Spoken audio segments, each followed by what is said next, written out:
I remember the first time that I went to see my brother at my dad's place with his wife and family. I remember running into the apartment and I ran into the dining room where there was a couch sitting and he was sitting on that couch, and it had been so long since I seen my brother. And I remember throwing my arms around him and expecting him to have the same amount of joy that I had in seeing. But my brother was sitting there, but it was like an empty shell of him. And I remember him sitting on that couch with that book in his hand on his lap. And I remember just sitting down next to him like we're in this together.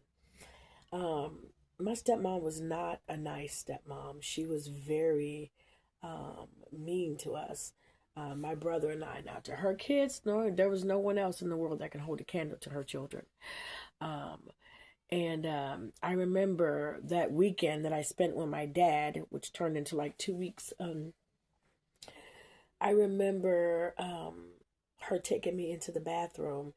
And, like I said before, my mom took very good care of me in an outer appearance way. She obviously traumatized me mentally and, you know, things like that. But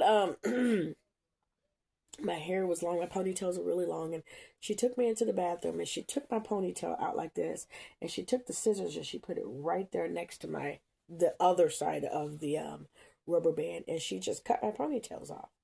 And she said, "No one's going to be prettier than my daughter." And I mean, that was just a few days after being there.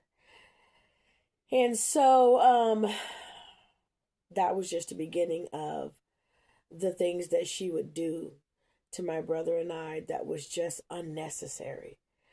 But to show her dominance over us and her dislike for us because we represent my dad's past. She would make us stand in the corner on one leg with 2 or 3 Chicago telephone books on our arms. Our arms were stretched out like this, and we were standing on one leg.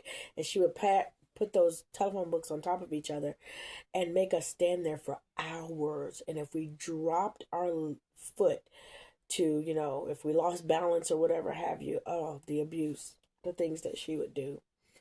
But, someone asked me, how do you know that God has healed you? I pray for these people. I pray for my dad. I pray for, my mom's gone to be with Jesus now, but I pray for my stepmom. Um, it was needful for whatever God has on